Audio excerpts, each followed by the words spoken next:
Hello બાળ દોસ્તો, open study point YouTube ચેનલમાં આપનું હાર્દિક સ્વાગત છે. આજે આપણે શીખીશું ધોરણ 8 વિષય ગુજરાતી પાઠ 22 કિસ્સા ટૂચકા. એના અભ્યાસ અને સ્વાધ્યાયના પ્રશ્નોની સમજ મેળવવાની છે. તો ચાલો જોઈએ પાઠ 22ના અભ્યાસ અને સ્વાધ્યાયના પ્રશ્નોના જવાબની સમજ. સૌપ્રથમ અભ્યાસના પ્રશ્નો લેવાના છે. પ્રશ્ન ક્રમ 1. નીચેના પ્રશ્નોના ઉત્તર માટે આપેલા વિકલ્પોમાંથી સાચો ઉત્તર શોધીને તેનો ક્રમ અક્ષર પ્રશ્નની સામેના ખાનામાં લખો. સવાલ નંબર 1. પાડાનું અંગ્રેજી કરવા અંગે કોને મૂંઝવણ હતી? ક. લેખકને. ખ. છોટુભાઈને. ગ. ગોવિંદને. ઘ. તાર માસ્તરને. તેનો સાચો જવાબ આવશે ઘ. તાર માસ્તરને. પાડાનું અંગ્રેજી કરવા અંગે તાર માસ્તરને મૂંઝવણ હતી. સવાલ નંબર 2. બાપુજીના સેક્રેટરીનું નામ જણાવો. ક. નારાયણ દેસાઈ. ખ. મોરારજી દેસાઈ. ગ. મહાદેવભાઈ. ઘ. મગનભાઈ. તેનો સાચો જવાબ આવશે ગ. મહાદેવભાઈ. બાપુજીના સેક્રેટરીનું નામ મહાદેવભાઈ હતું. સવાલ નંબર 3.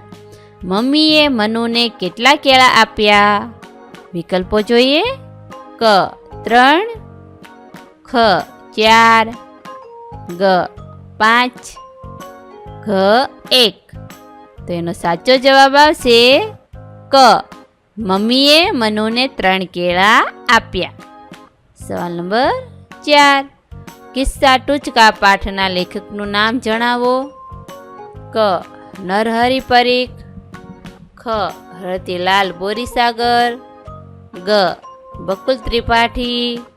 ઘ. સ્વામી આનંદ. તેનો સાચો જવાબ આવશે ઘ. સ્વામી આનંદ. કિસ્સા ટૂચકા પાઠના લેખકનું નામ સ્વામી આનંદ છે. પ્રશ્ન ક્રમ 2. નીચેના દરેક પ્રશ્નનો એક એક વાક્યમાં ઉત્તર આપો. સવાલ નંબર 1. 2 આના ટેક્સ ગાડાવાળા પાસેથી કોણ લેતું હતું? તો એનો જવાબ 2 આના ટેક્સ ગાડાવાળા પાસેથી નાકાદાર લેતું હતું. સવાલ નંબર 2. આખી રાત ચકરાવા મારીને બળદો ક્યાં આવી ઊભા? તેનો જવાબ આખી રાત ચકરાવા મારીને બળદો બરાબર ટોલની છાપરી સામે આવીને ઊભા રહ્યા. સવાલ નંબર 3. આઝાદી પહેલા પહાડી લોકો કોનાથી ડરતા હતા? તો એનો જવાબ આઝાદી પહેલા પહાડી લોકો અંગ્રેજોથી ડરતા હતા. સવાલ નંબર 4. સોનલને મોટી બહેને શો પ્રશ્ન કર્યો? તેનો જવાબ મોટી બહેને સોનલને આ પ્રશ્ન કર્યો. સૂર્ય ઉગે જ નહીં તો શું થાય? પ્રશ્ન ક્રમ 3. નીચેના પ્રશ્નનો 3-4 વાક્યોમાં ઉત્તર લખો.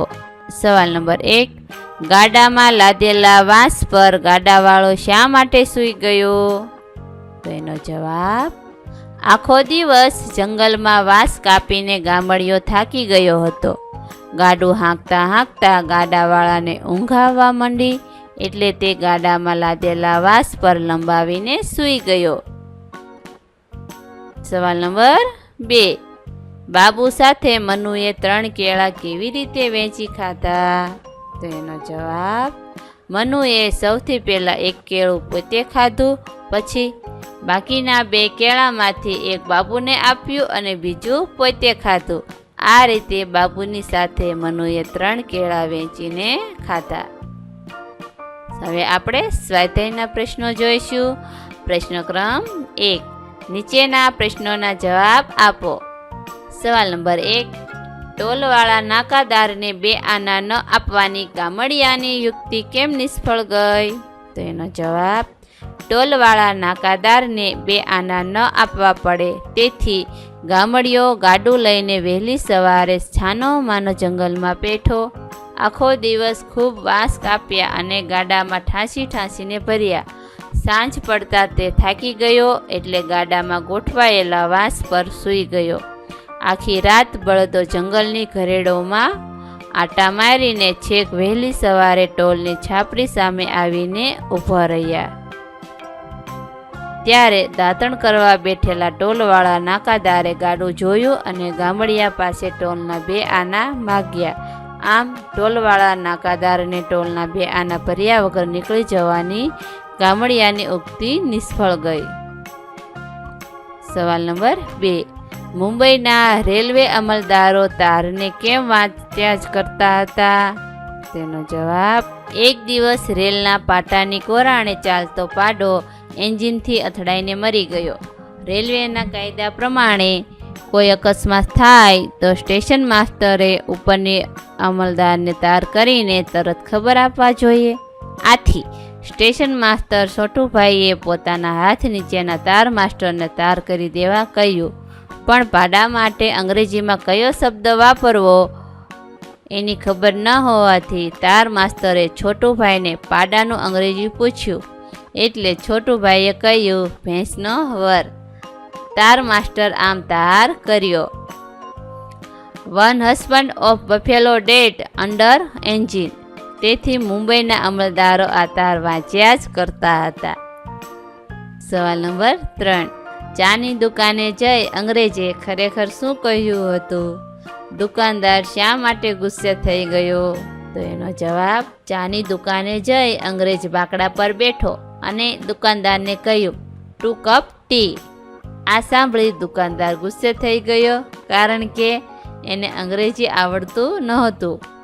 એ તો કપટીનો અર્થ દગાબાજ સમજ્યો. એને એમ થયું કે આ અંગ્રેજે મને કપટી કહ્યો. આથી દુકાનદાર ગુસ્સે થઈ ગયો. સવાલ નંબર 4. લાલાની મૂંઝવણ શી હતી? એની મૂંઝવણ પહાડીને કેમ ન સમજાય? તેનો જવાબ: લાલાની મૂંઝવણ એ હતી કે પહાડ તો તંબુ જેવો હોય, એના છાપરા ઉપર ખાટલો કેવી રીતે ઢાળીને લોકો સૂતા હશે? લાલાની આ મૂંઝવણ પહાડીને ન સમજાય, કારણ કે પહાડી પ્રદેશના જીવનથી લાલો અજાણ છે. એની પહાડીને નવાઈ લાગી હતી. પ્રશ્ન ક્રમ 2. બીજું શું વળી? એનો એવો પ્રયોગ પોતે જે વાત કરે છે તેના સમર્થન માટે વપરાય છે. નીચેના ઉદાહરણો જુઓ અને આવા 2 વાક્યો બનાવો. ચાલો ઉદાહરણ જોઈએ. પાડો એટલે ભેંસનો વર. બીજું શું વળી? બીજું, 4 પાય એટલે ખાટલો. બીજું શું વળી? તેના આવા જ બીજા 2 વાક્યો બનાવીએ. આઝાદી એટલે સ્વતંત્રતા. બીજું શું વળી? સાથીઓ એટલે સ્વસ્તિક. બીજું શું વળી? પ્રશ્ન 3. ક વિભાગમાં રૂઢિપ્રયોગો છે અને ખ વિભાગમાં તેના અર્થ આડાઅવળા મૂક્યા છે. યોગ્ય જોડકા જોડો. તો અહીંયા આપણે રૂઢિપ્રયોગોને તેના અર્થ સાથે જોડવાના છે. પહેલું, પેટનો ખાડો પૂરવો એટલે કે ભૂખ સંતોષવી. પેટનું પાણી ન હાલવું એટલે કે કોઈ જાતની અસર ન થવી. પેટે પાટા બાંધવા, કરકસર કરી જીવવું.